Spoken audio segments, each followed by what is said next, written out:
As most small-town residents can attest to, living away from the hustle and bustle of city life can be nice, but there can be some anxiety-inducing moments, especially when the sun goes down. Welcome back to the swamp, my friends. It's good to see you made it back for another episode. Today I'm going to be sharing some creepy and allegedly true small-town horror stories sent in by viewers just like you. As always, if you have a story that you would like to share in a future video, be sure to submit it at swampdweller.net or the email you can find in the description down below. I'd love to share your story with everyone here in the swamp. It's stories like yours that help keep this show going.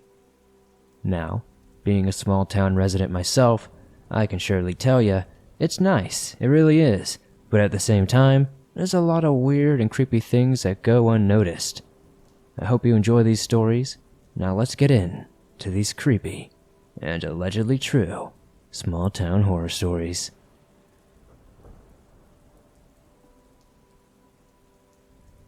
I cannot believe I'm sharing this story, but I do not know if I can take this much longer without some semblance of help. I desperately hope you can use this on your channel. My name is Maxwell. I am a 16-year-old male who has been binge listening to your channel for several months, and I finally worked up the guts to send this in. I currently reside in a deadbeat coal town, specifically in the eastern coal fields of Kentucky. Sad, I know. In my area of Letcher County, there are several tales of cryptids, with thousands of small hidden caves in this little part of the Appalachia. I do not doubt that. I have heard people's encounters with crawlers and such, but there's something much darker. December 15th, 2019 is when things changed for me. My best friend, Dean, came clean to me about something that had been stalking him for several years. He told me that he can hear it pacing with heavy bipedal steps. It likes to stop above his bed and breathe with heavy rattling sighs. It taps on his walls and window, and it stays only in the late hours of the day and early hours of the morning. I was suspicious at first, but Dean would not lie about something like that. I told him I would try to help him figure out what it was, and it turns out I did something worse.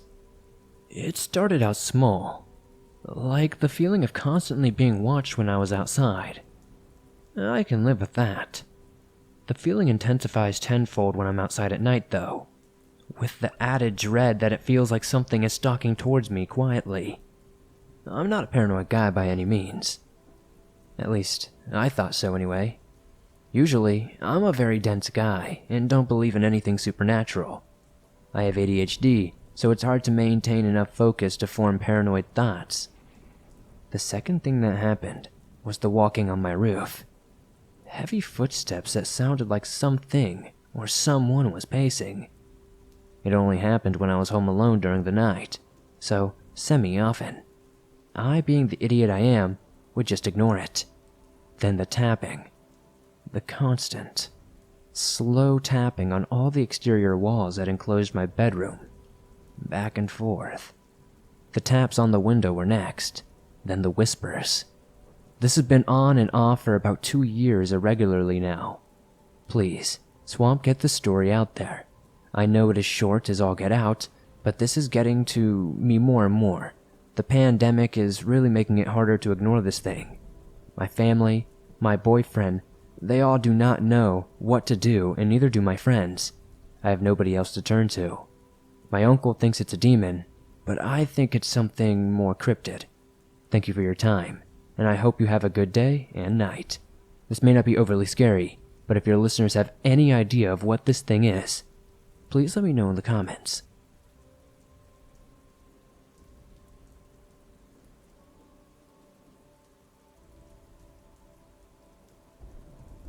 Hi Swamp.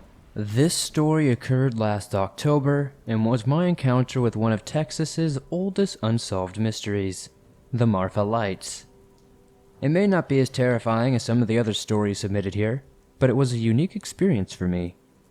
On some nights, as you look across the West Texan desert outside the town of Marfa, you see strange orbs of red, white, or yellow light floating above the desert floor. You may see only one or two, or sometimes several in the air at one time. Sometimes they hover perfectly still before blinking out, or they move, even shooting across the night sky. They are unpredictable. Stories of sightings of the lights go well back into the 1800s. There are even Native American legends about the mysterious lights, and many researchers have run studies to try to determine their cause.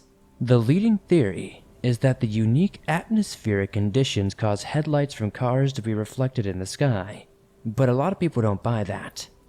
While on a trip with some friends from a university out west to experience the beauty of the Chihuahuan Desert, we decided to visit the viewing area, around 10 miles outside of the small town of Marfa.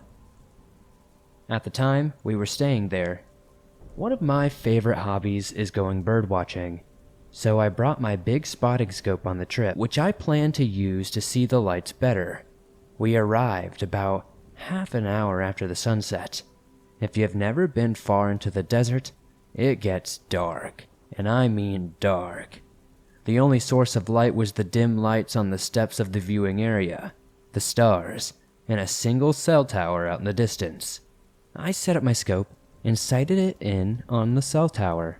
We did not have to wait long before a small white light appeared on the horizon. It moved slowly across the horizon before blinking out. Then another one appeared, and another. Sometimes they would go out after a minute, other times they would be visible for about 5 or more minutes. Whenever I would focus my scope on one, I was never able to see any discernible features other than a small blip of light. Another strange thing to note was that whenever I would crank the zoom on my scope, the lights never seemed any larger than when looking at them with the naked eye. We stayed for about an hour, and I was absolutely entranced by the little lights, and, as luck would have it, that was not the only time we would see them on that trip. A couple of days later, we were returning from a hike in Big Bend. It was a long drive back, if I recall, so it was pretty dark by the time we were getting back to Marfa. Driving through the desert at night is surreal. You can go hundreds of miles and hardly see anything. It is like the whole world drops out of existence beyond the reach of the headlights. When we passed the viewing platform, we saw about half a dozen white, red, and yellow lights way out in the desert, the most we had ever seen at once. Where it got weird was when I turned around in my seat and saw little reddish lights behind us. There was only one though, so I did not think of it at all, and from my best guess, I would say it was about a half mile behind us, maybe 25 to 50 feet off the ground. I thought it could have been a motorcycle, but then it started moving perpendicular to the straight road we were on. It followed us for about 10 minutes if I had to guess, and from what I could tell, it kept the same distance between us and itself, before suddenly just disappearing into thin air. We all said stuff along the lines of, "Well, that was weird." None of us had ever seen anything like it, and 2 of the people in the car have been out there multiple times, and have seen the lights many times themselves, but never anything like that. We did not feel threatened by it, but it was a cool experience that many people probably have not had. If any of y'all are in West Texas, be sure to stop by Marfa and see if you can catch a glimpse of these weird lights. People have speculated that these things can be ghosts, aliens, car lights, or even electricity caused by the rocks under the area. But I really hope that the mystery of the Marfa lights is never solved. We need a few more mysteries in the world.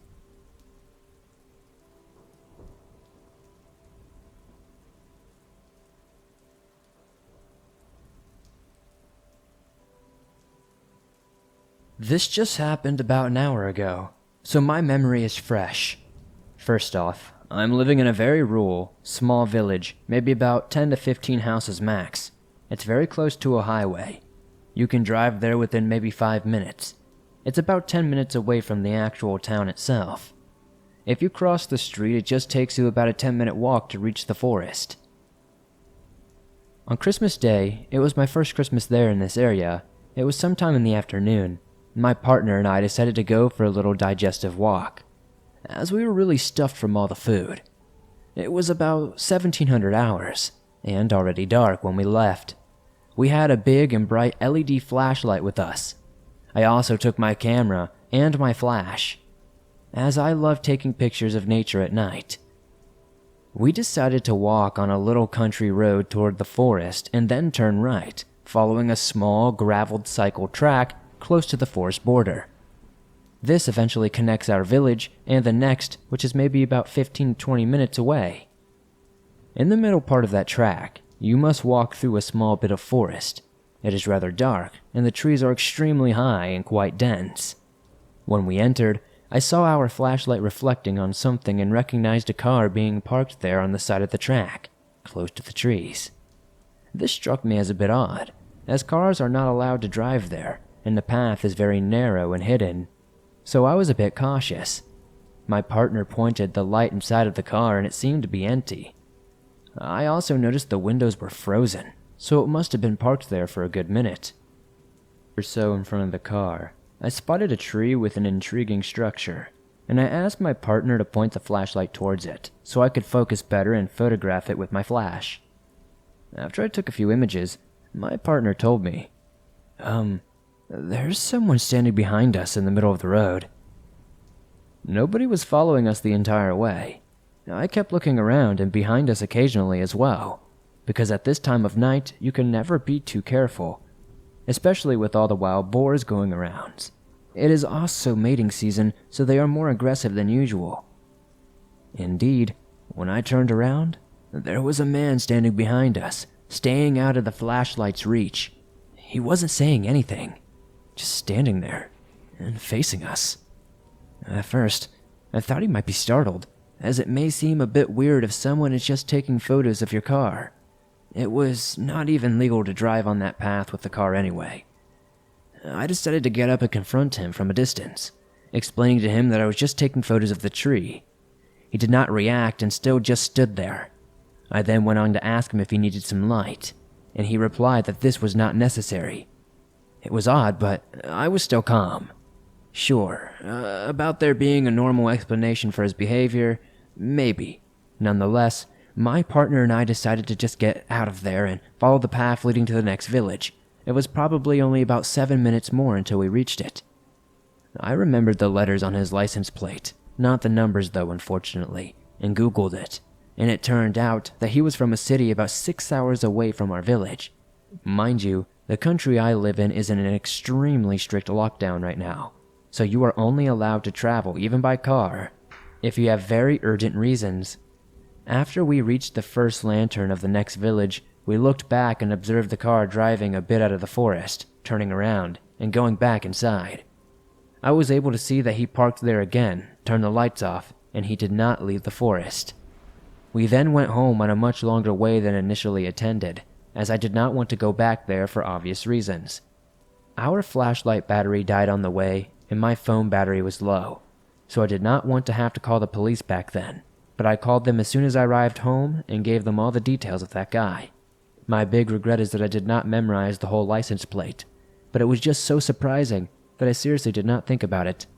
Also, it only occurred to me as strange when I thought about the frozen windows, and that he could possibly have been there for quite a while, and somehow, he was walking behind us with nobody ever noticing for quite some time. He did seem to be sneaking up on us as well. I think I was incredibly lucky to have my partner, the camera, and the bright light with me. I do not want to imagine what could have happened if I was alone. When I told my housemate, she theorized that he may have been spying on the houses awfully close to the forest border, as you can easily investigate their backyards without being seen. I think that is probably likely. I had the thought of photographing the car when I entered the forest part of the path, but somehow, I felt just weird about that. I thought it would probably be a bit weird and disrespectful. In hindsight, I believe this saved me, as he must have been hidden behind the trees close to the car. If he was really planning on burglary, or worse, dumping a body, I think it's not likely he may have attacked me if he realized I had a potential photo of his car with a recognizable license plate.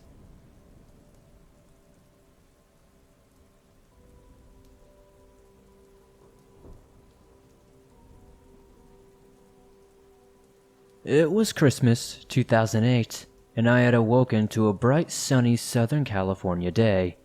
Excited, full of energy, and full of emotions, prepared to head toward LAX, so I could board my plane and fly across the country. That year, I was heading toward West Virginia to spend the holidays with friends and family.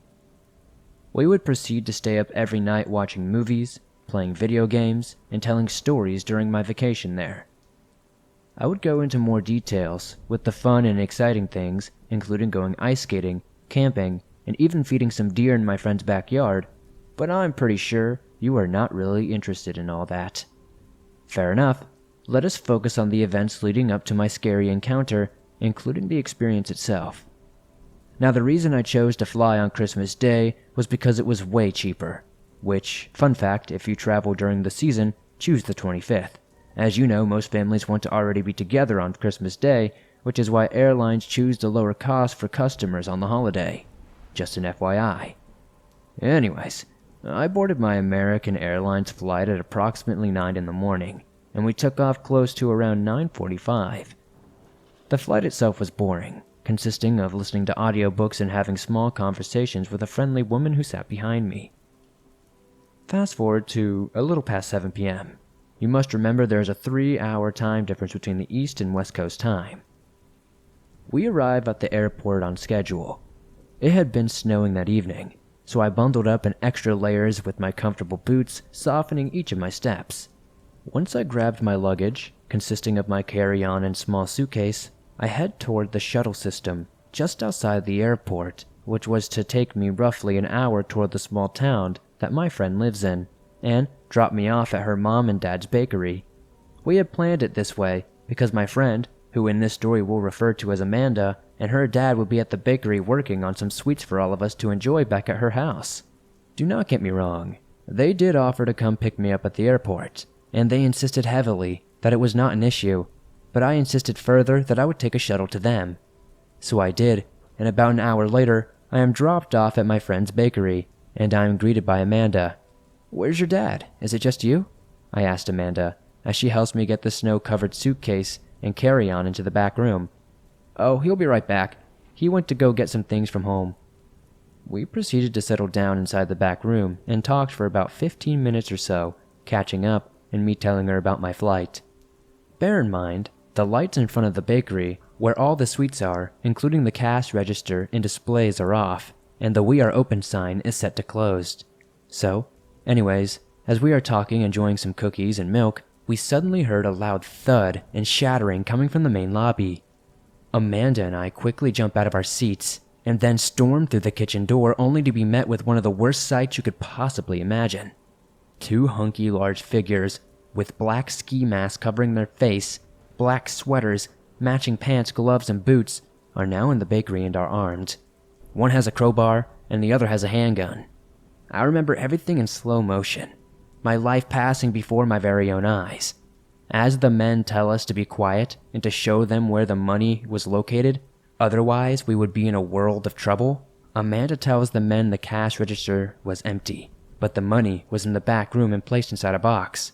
The men approached Amanda and I, and we had briefly headed into the back room, Amanda pointing at said money box placed on a table, while the men have their backs turned toward us. We take this opportunity to book it out of the bakery, jumping through the shattered front window and running across the street to a small shopping center. Naturally, everything was closed. It was Christmas after all, so the overall feeling of being isolated without anyone near us for help as it snowed in the darkness was a very real and very scary feeling. Amanda and I both hid behind a large dumpster, keeping a watchful eye on the shop. As Amanda called her dad to warn him about the 2 armed men, her dad asks us if we are safe. We assure him that we are fine and we are hidden behind a dumpster on the other side of the street. Amanda's dad then advises us to call the police. He then says he would be there in about 5 minutes with a shotgun. Too bad he did not get there in time, nor did the police, because almost as soon as we are on the line with 911, the 2 men come racing out of the bakery with the money box I mentioned and run in the complete opposite direction into an alleged alleyway. 20 seconds later, a black minivan which we assumed housed the 2 robbers was storming down the street and disappears into the cold, dark West Virginia night. Sadly for Amanda and her family, they ended up losing a few $1,000s that evening, having to cover costs for the damages and the money stolen, but When all was said and done, they were just so thankful nothing bad happened to either me or their daughter. Nothing was stolen from my belongings, which I was thankful for, as I had all their gifts wrapped neatly in my suitcase. Now, even though we stayed at the bakery longer than expected talking with the police and filing a police report, we eventually returned to Amanda's house at roughly 2 in the morning to open presents and try to get our minds off of what was truly the most frightening experiences of our lives. The police never did catch the men, but in what was perhaps one of the greatest acts of kindness, the town folks came together to help raise the funds for Amanda's family to cover the losses from that cold and scary Christmas evening.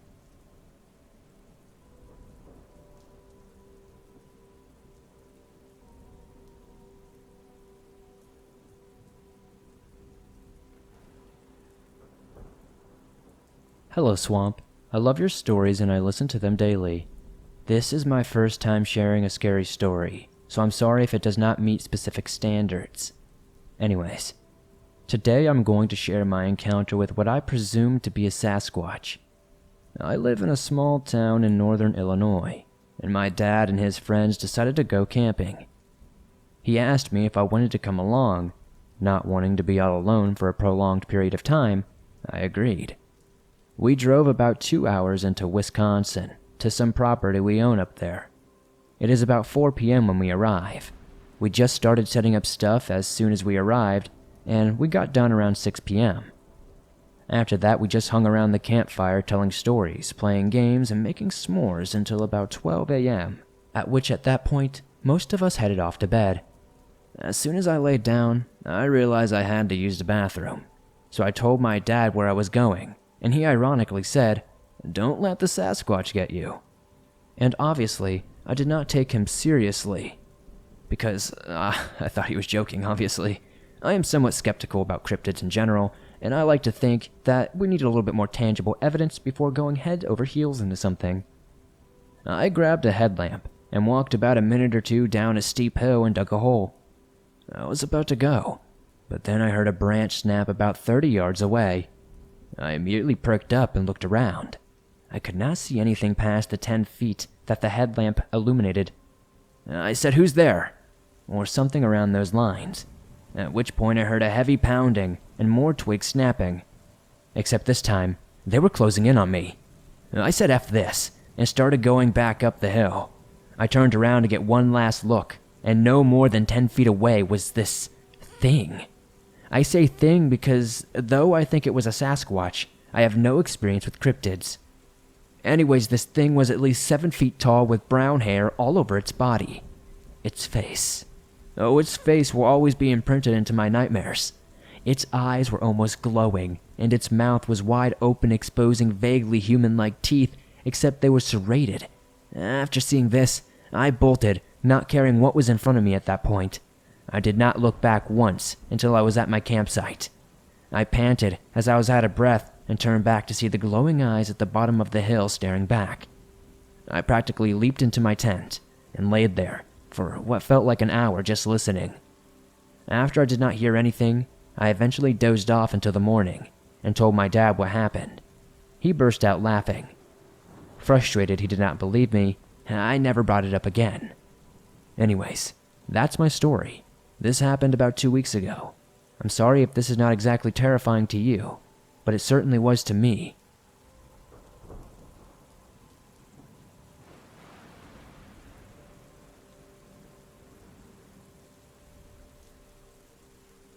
I'm a short 5'2" female living in Colorado. I'm 18 now, but this story happened when I was just 14. And all the way leading up to last year. I've been living with my grandfather a few towns over from the rest of my family since the summer of my freshman year of high school. My first summer here started well, working with my grandpa and making a little bit of money here and there, but I was happy being alone for the most part. After spending the last 13 or so years in a house full of 5 people, it was nice to be in a house where I had my own space and a room with a big bed. I thought it would be nice being in a smaller town where I did not really know anyone and could make new friends, kind of refresh. My grandpa invited me to go to a town dinner with him one evening, and I did not have anything better to do, so I went with him and was already uncomfortable in the room full of people that I did not know. so after I finished eating, I went outside to sit on the swing at the park. After sitting there for about 10 minutes or so, I heard some rocks moving behind me and turned to see a man walking around the swings. He was in his early 20s, and he was wearing a nice dress shirt, but it was wrinkled and stained, and his pants were the same. When he noticed I saw him, he said, "Hey," in a very calm voice. Me being raised to be polite and not to ignore people, I talked to him for a few minutes until the dinner was over and my grandpa drove around the park to pick me up. It was not until the next few months that I realized I made a big mistake talking with him that night. After I started school in that town, my grandpa was short on help and decided to hire that man to work with him. In my grandpa's words, that boy's ladder doesn't go all the way to the top, meaning he was not very smart and did very dumb things without realizing they were dangerous during work.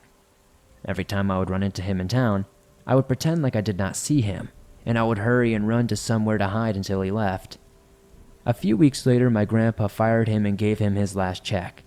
Later that week, the man showed up at our house asking to get his job back, and my grandpa said he already got new help and did not want to see him there anymore. The man paused and then asked my grandpa if I was home. My grandpa ignored this question and shut the door. I thought that was the last time I would hear anything about him. But unfortunately, I was wrong. In the next few months, my grandpa had hired new people to help him, and they knew that man. After school one day, my grandpa randomly told me to be sure to avoid that man every time I saw him. I told him I had been, but asked why he was so suddenly concerned about it again. He then told me something that made me sick to my stomach. The man had told the people that worked with my grandfather that he was in love with a 14-year-old and that he was going to marry her, but her grandfather doesn't know it yet. They intuitively knew he was talking about me and told my grandpa what he had said. My grandpa was so angry, I thought he was going to kill him. The next year I was outside smoking, enjoying the night air, and enjoying the stars when I suddenly saw him right in front of my porch. I threw my cigarette and ran inside, locking the door behind me and yelling for my grandpa, telling him that the man was just in the yard walking up to me. My grandpa grabbed his gun and went outside, but he could not find him anywhere. The next day, my grandpa went to that man's grandmother's house to tell her that her grandson was trespassing, and he would not hesitate to shoot him if he ever came up into the yard again. I'd never heard anything about that guy for quite a few years, and I thought that was going to be the end of dealing with him.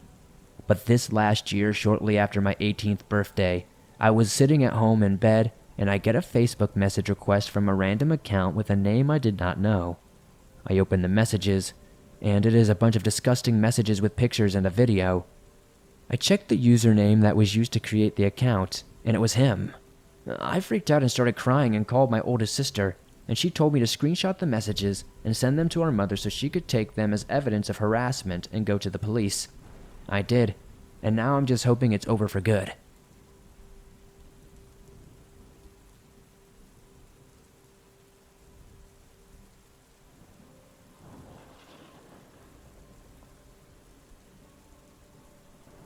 Thanks for listening to these creepy and allegedly true small-town horror stories sent in by viewers just like you. If you enjoyed these stories, please be sure to hit that like button as it helps me out a ton in the YouTube algorithm. If you're listening on iTunes or a different podcasting platform, please give the show a 5-star rating as that helps us grow a ton over there. If you're new to the swamp, why not join us? Hit that subscribe button and be sure to turn on notifications to never miss a new video, as I upload them almost every single day on all things natural and supernatural. If you have a story that you'd like to share in a future video, whether it be a scary small town experience or something else from the great outdoors around you, I'd love to share it at swampdweller.net or the email you can find in the description down below. I'd love to know in the comments down below what story you guys liked the most tonight. I'd honestly have to say that last one might be my favorite. If you guys would like to support the swamp outside of hitting that like button and subscribing, maybe check out the merch store. I've got everything from hoodies to t-shirts to face masks and more. I'd love to see you in some Swamp Dweller threads. Definitely send me some pictures if you have some merch. I'd love to share them on my Instagram. If you guys aren't aware, you can download and listen to your favorite Swamp Dweller scary stories wherever you go. You can download them absolutely free from iTunes, Spotify, Stitcher Radio, and just about everywhere else you find your favorite Swamp Dweller scary stories. And it'll always be free, just like I said. Thank you guys so much for supporting the Swamp the way you do. I couldn't do this on a daily basis without you guys. Once again, send in your stories at swampdweller.net or the email you can find in the description down below. Hit me up on Twitter or Instagram. You can also find the links down there, and I'll see you guys soon with another creepy video.